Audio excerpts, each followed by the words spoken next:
Assalamualaikum warahmatullahi wabarakatuh. Waalaikumsalam warahmatullahi wabarakatuh. Perkenalkan Ibu, saya Dr. Elis yang bekerja di klinik pada pagi hari ini. Dengan Ibu siapa? Bu Dinda, Ibu Dinda, usianya berapa Bu? 25 tahun, 25 tahun. Alamatnya di mana Bu? di Gunung Pati, Dok. Mati. Pekerjaan Ibu apa? Saya mahasiswa. Mahasiswa. Baik, Ibu datang ke sini dengan keluhan apa ya Bu? Saya ingin memeriksa refleks saya saja, Dok. Baik Ibu, di sini saya akan melakukan pemeriksaan refleks fisiologis terhadap Ibu untuk mengetahui apakah refleksnya normal atau tidak ya Bu. Apakah Ibu bersedia? Sedia, Dok. Baik, jika Ibu bersedia, silakan Ibu posisikan duduk senyaman mungkin. Saya akan menceritakan terlebih dahulu. Yang pertama, saya akan melakukan pemeriksaan refleks kornea. Posisikan pasien dalam keadaan duduk dan pemeriksa berada di sisi kanan pasien.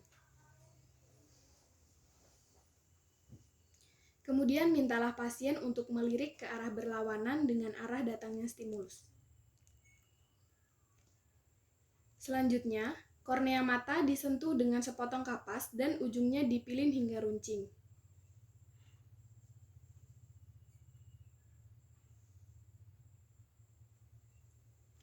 Untuk interpretasi, refleks kornea dikatakan positif jika terjadi gerakan menutup mata dan dikatakan negatif jika tidak terjadi gerakan tersebut. Refleks kornea menghilang atau berkurang menandakan adanya gangguan nervus trigeminus sensorik cabang optalmik. Yang kedua, saya akan melakukan pemeriksaan refleks glabella. Posisikan pasien dalam keadaan duduk dan pemeriksa berada di hadapan pasien. Mintalah pasien untuk menghadap ke arah depan. Ketuk dengan menggunakan jari tengah kanan pemeriksa pada regio glabella atau sekitar regio antara kedua supraorbitalis.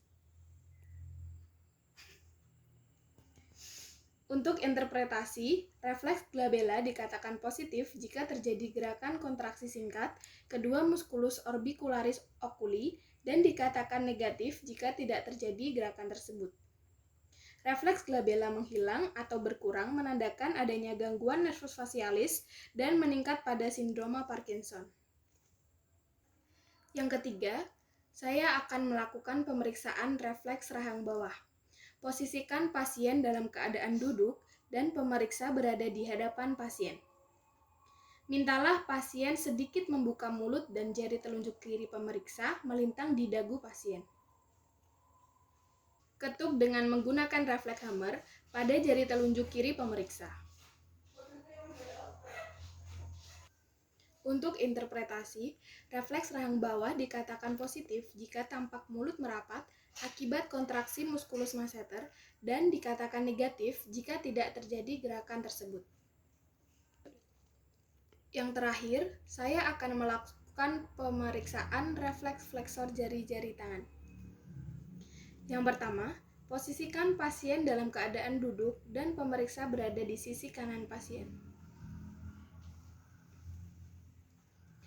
Kemudian mintalah tangan pasien diletakkan pada dasar yang agak keras pada posisi supinasi dan jari-jari tangan sedikit difleksikan.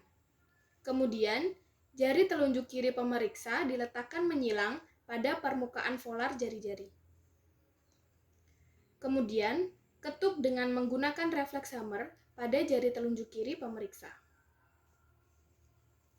Untuk interpretasi, refleks fleksor jari-jari tangan dikatakan positif jika terjadi gerakan fleksi ringan jari-jari tangan dan dikatakan negatif jika tidak terjadi gerakan tersebut. Pada lesi piramidalis, refleks positif ini meningkat dan asimetris antara jari-jari tangan kanan dan kiri.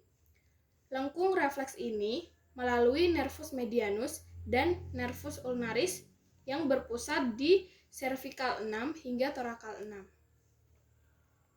Baik Ibu, berdasarkan pemeriksaan refleks fisiologis Ibu, tadi hasilnya normal ya Bu? Tidak ada kelainan ataupun abnormalitas pada refleksnya. Apakah ada yang mau ditanyakan Ibu? Sepertinya tidak, Dok. Baik Ibu, terima kasih atas kerjasamanya. Di sini saya akan mencuci tangan terlebih dahulu ya Bu. Ya Bu, Assalamualaikum warahmatullahi wabarakatuh. Waalaikumsalam.